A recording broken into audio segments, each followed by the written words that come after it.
Ladies and gentlemen, today, we gather here to discuss a topic that has garnered significant attention worldwide: the relationship between Xi Jinping and the Chinese military. Or more accurately, the relationship between Xi Jinping and what is essentially the Communist Party's military. This relationship is not just about Xi Jinping and the military, it represents the broader dynamics between Xi Jinping and various sectors within the Communist Party itself. It's a subject that has captured the interest of China watchers across the globe. Recently, a major development has occurred that sheds light on this relationship. To provide context, the Chinese military, known as the People's Liberation Army, PLA, has its own media outlet, referred to in Japanese as KFOG/U0160 or the PLA Daily. Since December, this outlet has published articles that are, by many interpretations, direct critiques of Xi Jinping.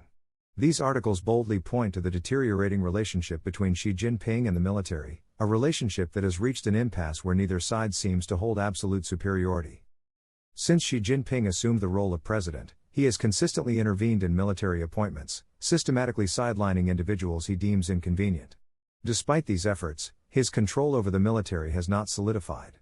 Instead, dissatisfaction within the military appears to be escalating. The PLA Daily's recent publications criticize Xi Jinping's concentration of power, a sentiment that reflects growing tensions within the ranks. The PLA Daily explicitly calls for a return to a collective leadership system in military decision-making, opposing authoritarianism and the centralization of power.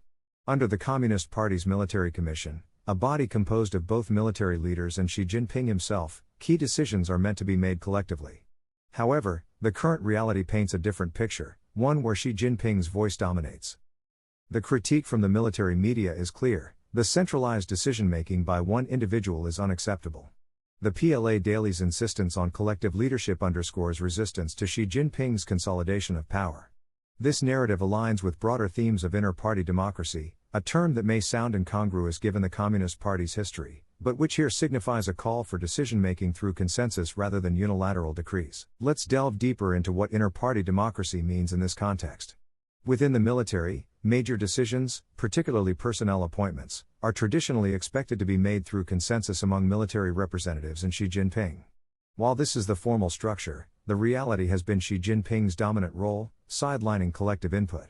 The military's calls for inter-party democracy essentially challenge Xi Jinping's unilateral decision-making and demand a return to a more balanced structure. This dissatisfaction within the military isn't new, but what's striking is the transparency with which it is now being aired. The use of media to openly criticize Xi Jinping's approach signifies a significant shift. It indicates that the military no longer feels the need to conceal its grievances. So, why now? The timing of these criticisms is closely tied to China's current state. Over the years, Xi Jinping has centralized authority across various domains, not just within the military but also in economic and diplomatic affairs. However, the outcomes of this concentration of power have been far from favorable. China's economy is in turmoil. The real estate sector is plagued with stalled projects, and the banking industry, deeply intertwined with the real estate market, faces unprecedented challenges. Despite promises to reduce unemployment, joblessness remains high, with many graduates resorting to gig work to make ends meet. Additionally, diplomatic relations with several countries have soured, leading to a form of international isolation. These issues collectively undermine Xi Jinping's image as a competent leader. The military's criticisms tap into this broader discontent. When the PLA Daily argues for collective leadership, it's not just about the military's internal affairs, it's a critique of Xi Jinping's broader governance approach. The publication's timing coincides with growing dissatisfaction across Chinese society, where many see Xi Jinping's centralization of power as a key factor in the country's struggles. For Xi Jinping, the stakes are immense. His rationale for centralizing power is rooted in the belief that strong, unified leadership is necessary for reform. He has often framed his actions as a self-revolution, aiming to reform the Communist Party and root out corruption. However, his critics argue that these reforms come at the cost of sidelining other voices within the party and eroding institutional trust. Within the military, this centralization is particularly contentious. Historically, the PLA's internal promotions and operations have been rife with corruption, with promotions often secured through bribes rather than merit. Xi Jinping's anti-corruption campaign targeted these practices, earning him some initial support. However, as he extended his influence, sidelining powerful figures and consolidating decision-making under his direct control, discontent began to brew. The military's current resistance is rooted in a clash of interests. Xi Jinping's reforms threaten entrenched privileges and power structures within the PLA. While his anti-corruption efforts dismantle some of these, they also create new power dynamics, centralizing authority in ways that alienate many within the military hierarchy. This resistance is not just about individual grievances but also about the broader implications of Xi Jinping's leadership style. By concentrating power, he undermines the collective decision-making processes that have historically balanced various interests within the party and the military.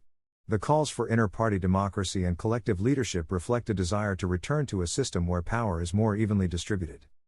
Xi Jinping's response to these criticisms has been to double down on his narrative. He emphasizes the need for strong leadership to guide China through its challenges. He frames his centralization of power as a necessity for implementing reforms and addressing systemic issues within the party and the military. However, this justification is increasingly at odds with the realities on the ground. China's economic struggles, combined with growing dissatisfaction within the military and the broader party, create a volatile environment. The military's open criticism of Xi Jinping represents a significant challenge to his authority. It signals that his grip on power is not as secure as it once seemed. The question now is how this conflict will unfold. If dissatisfaction within the military and the party continues to grow, Xi Jinping may face greater resistance. The PLA's criticisms, framed as calls for collective leadership and inter-party democracy, reflect broader frustrations with his governance style. They also highlight the risks of centralizing power in a system as complex and multifaceted as China's. In conclusion, the relationship between Xi Jinping and the military is a microcosm of broader dynamics within the Communist Party. It reflects tensions between centralization and collective leadership, between reform and entrenched interests. As China navigates its economic and political challenges, these tensions will shape the country's trajectory. Thank you for your attention.